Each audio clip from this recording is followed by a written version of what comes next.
Hi friends, welcome back to our channel XYZ Brain.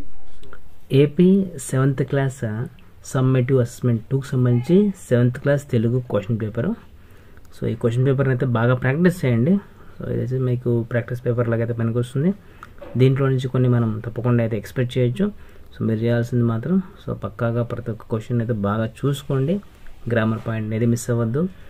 And ఇక్కడ ప్రకృతి వికృతులు, తర్వాత సందులు, సమాసాలు, నానార్థాలు, తర్వాత ప్రతిపదార్థాలు, విభక్తి ప్రత్యయాలు,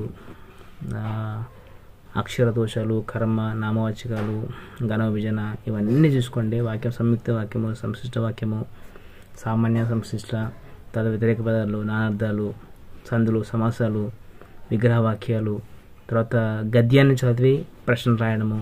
సో ఇవన్నీ అయితే బాగా చూసుకోండి. గద్యంలో వచ్చేసి మీకు ఆన్సర్లు అన్నీ అక్కడే ఉంటాయి. మీరు గద్యాన్ని చాలా జాగ్రత్తగా చదువుకోండి. అలాగే పద్య భాగం సంబంధించి ప్రతిపార్థాలు, తర్వాత భావం రాయడం కానీ అవన్నీ బాగా చూసుకోండి. సో డెఫినెట్గా అయితే మీకు మంచి మార్కులు వస్తాయి. తర్వాత ఇక్కడ చూడండి, కింది పద్యాన్ని చదివి ప్రశ్నకు సమాధానం రాయండి. అంటే ఒక పద్యం ఇస్తాడు, దానికి సంబంధించి కొన్ని క్వశ్చన్స్ ఉంటాయి, అవి రాసి ఉంటుంది. అవి కూడా బాగా చూసుకోండి. డెఫినెట్గా అయితే మీకు ఇందులో నుంచి కొన్ని, అన్ని కాకపోయినా కొన్ని అయితే వచ్చే అవకాశం అయితే ఉంది.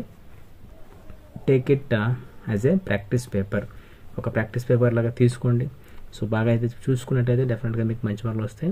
దాంతోపాటు భాషా భాగాలు, తర్వాత సందులు, సమాసాలు, నామవాచకాలు ఏంటి అవన్నీ కూడా చూసుకోండి. సో డెఫినెట్గా అయితే మీకు మంచి మార్కులు వస్తాయి. కాకపోతే ఏంటంటే అక్షర దోషాలు, అచ్చు దోషాలు లేకుండా అయితే బాగా చూడండి. ప్రాక్టీస్ చేయడానికైతే మనం అక్షర దోషాలు ఉంటే మార్క్ కట్ చేస్తారు కాబట్టి సో వాటిని మ్యాక్సిమం అయితే రానివ్వకుండా చూసుకోండి. ఎక్కువ ప్రాక్టీస్ చేయండి.